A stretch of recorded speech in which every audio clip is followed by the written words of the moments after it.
আসসালামু আলাইকুম। এবিকে কংক্রিট হলো ব্লক ফ্যাক্টরির পক্ষ থেকে আমি মোহাম্মদ আরিফ হোসেন সকলকে জানাচ্ছি আন্তরিক শুভেচ্ছা ও অভিনন্দন। দর্শক, আজকে একটু সচেতনমূলক একটি ভিডিও নিয়ে আপনাদের মাঝে আসলাম। আমাদের একজন ভাই কংক্রিট হলো ব্লক দিয়ে বিল্ডিং নির্মাণ করে উনি আজকে হতাশ। আজকে কেন হতাশ আর কেন উনি ক্ষতিগ্রস্ত সেই বিষয়গুলো নিয়ে থাকছে আজকের ভিডিওতে। তো ভিডিওটি স্ক্রিপ্ট না করে সম্পূর্ণ ভিডিওটি দেখার জন্য অনুরোধ রইল। আর আমাদের ইউটিউব চ্যানেলে যারা নতুন ভিউয়ার, একটা রিকোয়েস্ট থাকবে, যদি আমাদের ইউটিউব চ্যানেলের ভিডিওগুলো ভালো লাগে অবশ্যই আমাদের চ্যানেলটি সাবস্ক্রাইব করে রাখবেন, পাশে থাকা বেল আইকনটা অন করে রাখবেন।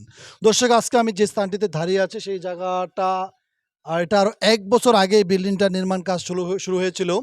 তো এই পর্যন্ত স্থগিত ছিল এবং ইনি কেন আজকে ক্ষতিগ্রস্ত এবং সেই বিষয়গুলো আজকে ওনার কাছ থেকে শুনবো। দর্শক, চলুন কথা আর না বাড়িয়ে ওনার সাথে একটু পরিচিত হই, ওনার নাম এবং উনি কি করে বর্তমানে, ওনার সাথে একটু পরিচিত হই এবং উনি কেন ক্ষতিগ্রস্ত এই ব্লক দিয়ে বিল্ডিং করে সেটা আজকে জানবো ওনার কাছ থেকে।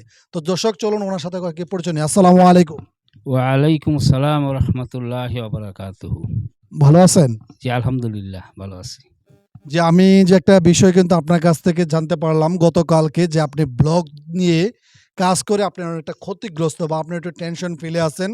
আর সেইটা নিয়ে আমি কিন্তু কালকে আমি ভাবলাম তাহলে কেন ক্ষতিগ্রস্তটা হলেন সেই বিষয়টি জানার জন্য আমি সরেজমিনে আজকে আসলাম আপনার এখানে, সেই বিষয়গুলো জানার জন্য। কারণ এই বিষয়গুলো শুধু জানাটা এতটা গুরুত্বপূর্ণ, যারা কংক্রিট হলো ব্লক নিয়ে কাজ করছে বা যারা কাজ করছি তারা বিষয়গুলো অবগত করা এটা আমাদের নৈতিক দায়িত্ব। কারণ যেহেতু একজন ভাই এখান নিয়ে ক্ষতিগ্রস্ত হয়েছেন, যাতে অন্য কেউ যাতে এই প্রোডাক্টগুলো নিয়ে ক্ষতিগ্রস্ত না হয়, সেই বিষয়গুলো নিয়ে আমরা সচেতনমূলক নিয়ে আজকে একটি ভিডিও করছি। এটা কাউকে হেনস্থা করছি না এবং কোনো কোম্পানির মেনশন করব না এখানে যে এই কোম্পানি থেকে প্রোডাক্টগুলো আনছে। আপনারা যারা আ কাজ করবেন, যারা বাড়ি নির্মাণ করবেন, তারা যেন দেখে শুনে প্রোডাক্টগুলো ক্রয় করতে পারেন। আর সেজন্য আজকে আমাদের এই ভিডিওটি করা, যাতে অন্য কেউ যাতে ওনার মতন ক্ষতিগ্রস্তটা না হয় সেজন্য।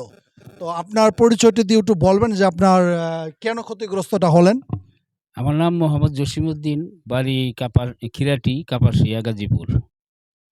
আমি আসলে এই ব্লগ ব্যাপারে আমার তো পূর্ব অভিজ্ঞতা ছিল না, জানা ছিল না। আমার ছেলে সৌদি আরবে থাকে। ওই সৌদিতে এই ব্লকের কাজ করতো। আমার ছেলেও কিন্তু কনস্ট্রাকশন এর সাইডে কাজ করতো। এই হিসাবে সে ব্লক দিয়ে বাড়ি করার জন্য আমাকে বলল। তারপরে ব্লক কোথায় আছে আমি খোঁজাখুঁজি নিলাম।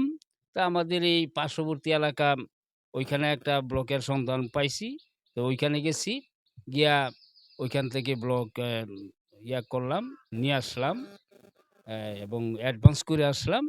তারপরে এই ব্লগ দিয়ে আমি মোটামুটি আমার 50% কাজ করার পরে আমার কাছে আমি বুঝতে পারতেছিলাম যে আমার পাশের বাড়িতে একটা লোক, আমারই ছোট ভাই, আমার থেকেই উদ্বুদ্ধ হইয়া সেও ব্লক দিয়া বাড়ি করবে। তো ও আরেকবার ওই যেখান থেকে ব্লক আনছে, ওই ব্লকটা আর আমার ব্লকের মধ্যে মানের দিক থেকে আমার কাছে মনে হইল যে যথেষ্ট পার্থক্য আছে। যার কারণে আমি আপাতত কাজ স্থগিত রাখার পরে আবার প্রায় ৭-৮ মাস পরে কিন্তু আমি নতুন করে আবার কাজ শুরু করছি এবং বাকি কাজটুকু আমি এই যে আপনার আমাদের কোম্পানি অ্যাবিকে ব্লক। না অ্যাবিকে এই ব্লক ফ্যাক্টরিতে ওইখান থেকে আমি বাকি ইয়াগুলো আনছি। এই পর্যন্ত আমি ৩০০ আনছি। আমার হয়তো আরো অনেক লাগবে। আমি পরবর্তী যা লাগে আমি ওইখান থেকে আনবো। তা আমি আপনাদেরকে বলব, আসলে একটা বাড়ি তো মানুষ করে দীর্ঘ সময়ের জন্য। সেই হিসেবে যেইখানে জিনিসটা ভালো পাওয়া যাবে, আমার মনে হয় যে আমাদের ওইটাই করা উচিত। এটা আমি বলে না, এটা প্রত্যেকটা বাড়ি যারা করবেন বা করতে আগ্রহী আছেন বা ভবিষ্যতে করবেন, প্রত্যেকেই এই চিন্তা করতে হবে। এবং আমি আরেকটুও বলে রাখি যে আপনার এই যে ব্লক অ্যা ইয়া মিস্ত্রি যারা, আপনি ওই যেকোনো আনাড়ি ওই যে যারা রাজমিস্ত্রি তাদেরকে না, এই কাজটা না দিয়া আমার মনে হয় যে ইয়াবিকে এই ব্লক ফ্যাক্টরির যারা আছে তাদের সাথে পরামর্শ করবেন। তাদের মাধ্যমে যদি আপনি রাজমিস্ত্রি গ্রহণ করেন, তাহলে আপনি ১০০ কাজ করতে পারবেন। কারণ তারা, আমি যতদূর জানতে পারছি যে ওনারা কিন্তু ওই যারা রাজমিস্ত্রি তাদেরকে প্রশিক্ষণ দিয়েই কিন্তু তাদেরকে মাঠে পাঠাচ্ছে। সেই হিসেবে হয়তো আমি গতকাল তো আনছি, কিন্তু আমার উচিত ছিল হয়তো ওনার সাথে আগে বললে হয়তো ওনার কাছ থেকে আমি রাজমিস্ত্রি নিয়ে আসতাম। তবে আমি অলরেডি কাজ দিয়ে দিছি একজনরে। এই হিসাবে হয়তো উনার কাছ থেকে আমি জিনিসগুলো জানি না আমি রাজমিস্ত্রি দিয়ে আমি ওইভাবে কাজগুলো বাকি কাজটুকু আমি কমপ্লিট করব ইনশাআল্লাহ।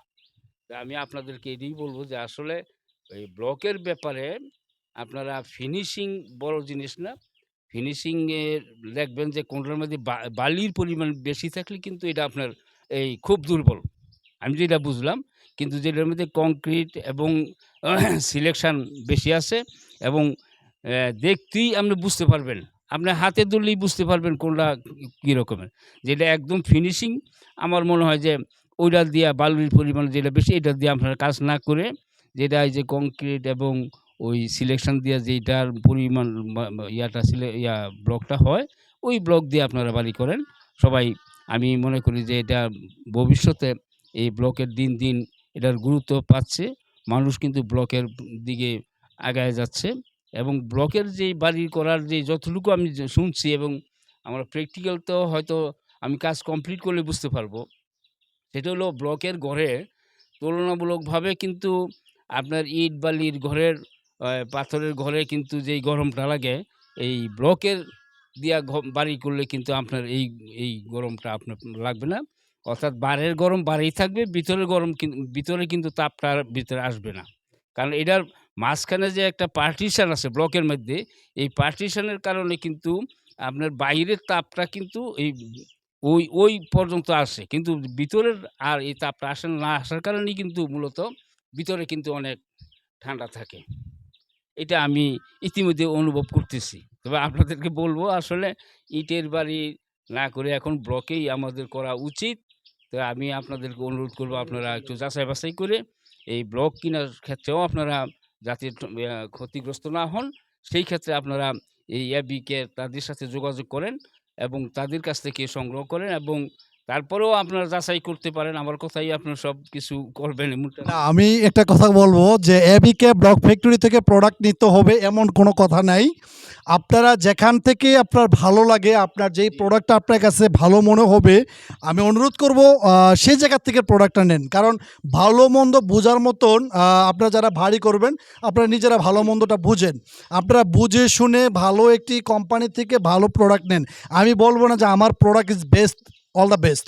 আমার প্রোডাক্ট বেস্ট আমি বলব না। আপনারা বেস্ট কিনা এটা আপনারা যাচাই-বাছাই করে প্রোডাক্টটা নিবেন। কারণ একটা বাড়ি করবেন, স্বপ্নের বাড়ি। আমি একটু কষ্ট করে হলেও আপনারা যদি ২-১ টা ব্লক ফ্যাক্টরি ভিজিট করে প্রোডাক্টটা যদি দেখে শুনে যদি আপনারা ক্রয় করেন, তাহলে আমি আশা করি আপনারা প্রতারিত হবেন না। জি, তাই না? জি, জি, জি, আমি আপনাকে একটা কোয়েশ্চেন করব। আপনারা তো আমাদের যে সি গ্রেডের যে প্রোডাক্ট এটা তো আপনি দেখছেন, তাই না? জি, জি। আপনার সি গ্রেডের যে ফিনিশিংটা এটার চাইতে কি এটা ফিনিশিং কম না বেশি? আপনার কাছে মনে হয়? ওইটা ওই যে উনাদের যে সি গ্রেডের মাল আর হলো আমার এইটা যেটা দিয়ে আমি এই পর্যন্ত কাজ করছি, ওইটা প্রায় সেম। মানে আমার কাছে একটু লাগতেছে আমার সি গ্রেডের প্রোডাক্টের চাইতে এই প্রোডাক্টটা একটু ফিনিশিং বেশি। আরো বেশি হ্যাঁ, এটা ঠিক। ফিনিশিং বেশি না এটা? ফিনিশিং বেশি। এটার আচ্ছা, ফিনিশিং ফিনিশিংটা বেশি তো বুঝতে পারছেন যে ফিনিশিংটা কিভাবে আনতে হয়? ফিনিশিংটা আসে কিভাবে? এটা বালির পরিমাণ বেশি দেওয়ার কারণে কিন্তু ফিনিশিং আসছে। যে আমরা অনেকে কিন্তু বুঝি না। আমাদের অনেকে কিন্তু অনেক ক্লায়েন্ট বলে যে আপনাদের প্রোডাক্টে ফিনিশিং না, রাফ, খাওয়া গন্ধি প্রচণ্ড ধারালো। আমাদের এই একটি কংক্রিট প্রোডাক্ট যখন আপনি গ্রাইন্ডিং মেশিনে কাটিং করা হয়, তখন মিস্ত্রিরা কান্নাকাটি শুরু করে দেয়। যে আপনাদের এই কাজ করতে গেলে, এই কাটিং করতে গেলে আমাদের খবর হয়ে যায়। আর যখন এই প্রোডাক্টে যখন কাটিং মেশিনটা ব্যবহার করা হয়, একবারে ইজি মনে হয় যে মাটির মধ্যে কাটিং জি, করা জি, হচ্ছে। জি। এটা মাটির মধ্যে মনে হয় না? মাটির চেয়েও আমার মনে হয় দুর্বল মনে হয় এটা। এটা তো আপনি কি কাটিং করে দেখছিলেন আগে? অবশ্যই দেখছি। আমার এই যে প্রায় আমি তো ১৮০০ ব্লক আনছি। ১৮০০ ব্লকের মধ্যে আমার মনে হয় যে আমি ১২০০ ব্লক আমার কাজে লাগে নাই। আপনি আরেকটা কাজ করবেন। আজকে আপনার এখানে একটা প্রোডাক্ট আমাদের প্রোডাক্টটি আপনি গ্রাইন্ডিং মেশিনে কালকে কাটার চেষ্টা করবেন। কাটার চেষ্টা করার পরে আমি লাস্ট আরেকটি ইন্টারভিউ আপনার কাছ থেকে নিব যে আমার যে প্রোডাক্টটি কাটিং করতে পারছেন কিনা আপনি সহজে। আচ্ছা ঠিক আছে। এটা আমার একটু রিকোয়েস্ট রইলো আমাদের দর্শকদের উদ্দেশ্যে আমি আরেকটি ভিডিও আপলোড করব আমাদের ইউটিউব চ্যানেলে যে আমাদের এই প্রোডাক্টগুলো কাটিং করতে পারে কিনা গ্রাইন্ডিং মেশিনে। গ্রাইন্ডিং মেশিনে কাটিং করতে গেলে একেকটা গ্রাইন্ডিং ডিস দিয়ে ১ টা বা ২ টা ব্লক কাটিং করা যায়। তারপরে ডিসি বাদ। আমাদের এই প্রোডাক্টগুলো। যাই হোক দর্শক, আজকে এখানে আসা মূলত হলো সচেতনমূলক একটি ভিডিও করার জন্য। যারা ব্লগ নিয়ে কাজ করতে চাচ্ছেন, এই দেখেন প্রোডাক্টগুলো এত ফিনিশিং, যেটা ভাষায় বলার মতো না এই প্রোডাক্টগুলো। তো এই প্রোডাক্টগুলোর একবারে ফিনিশিং একটি প্রোডাক্ট। আর ওনার যে কাজগুলো ইতিমধ্যে করা হয়েছে, ওনার যে কন্ট্রাক্টর, এখানে আমি এসে কিন্তু ওনাকে একটি যেটা কথাগুলো বললাম যে এখানে আমি কাজগুলো পর্যবেক্ষণ করেছি যে এই কাজগুলোর মধ্যে অনেক ভুল আছে। যে ভুলগুলো হইলো আসলে অন্ধকার থাকার কারণে ক্যামেরাতে তো এরকম ধারণ করা যাচ্ছে না। কারণ অলরেডি আমরা আস্তে, আস্তে সন্ধ্যা হয়ে গেছে। এই প্রত্যেকটা কাজে কিন্তু অনেকগুলো ভুল আমরা কিন্তু ইতিমধ্যে যিনি এই বিল্ডিং এর ওনার যিনি আমাদের সাথে ইন্টারভিউ দিয়েছেন, ওনাকে অলরেডি আমি বুঝিয়ে দিছি যে কাজগুলো কিভাবে সমাধান করতে হবে বা কিভাবে পরবর্তী ধাপের যে কাজগুলো কিভাবে করবে সে বিষয়গুলো নিয়ে আমি অলরেডি ওনাকে বলে দিছি। তো আশা করি আমরা আবার আসবো, ওনার এই কাজগুলো হলে আবার আমরা প্লাস্টারিং এর আগে আমরা আবার এসে সাইটটি ভিজিট করবো এবং কাজগুলো সঠিক নিয়মে বা সঠিক প্রক্রিয়া হচ্ছে কিনা সেগুলো অবশ্যই আমরা তদারকি করবো। দর্শক, আজকে এই মুহূর্তে বিদায় নিতে যাচ্ছি। ভালো থাকবেন, সুস্থ থাকবেন। নেক্সট আরেকটি ভিডিওতে আবার দেখা হবে। আল্লাহ হাফেজ।